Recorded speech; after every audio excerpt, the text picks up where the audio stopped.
Hello అమ్మా.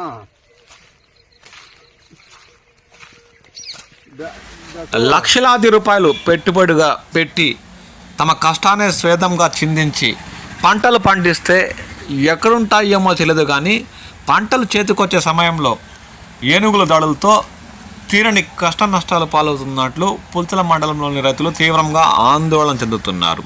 ప్రతి ఒక్క రోజు ఏదో ఒక చోట గజదాడులు జరుగుతూనే ఉండడంతో వారు తీవ్రంగా వాపోతున్నారు.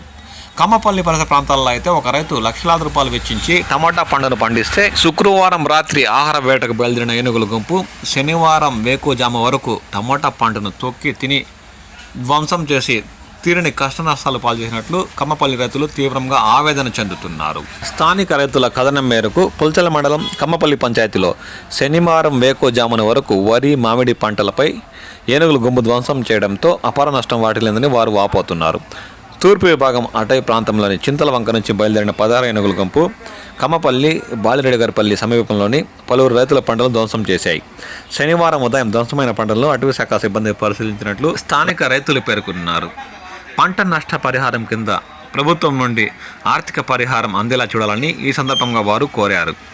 ఏనుగుల గుంపును దూర ప్రాంతాలకు తరిమేయాలని, లేదంటే రాబోయే రోజుల్లో పుల్చల మండలంలో వ్యవసాయం చేయాలంటేనే స్థానిక రైతులు భయపడే పరిస్థితి దాపరించిందని ఈ సందర్భంగా వారు అటవీ శాఖ అధికారులకు తెలిపారు.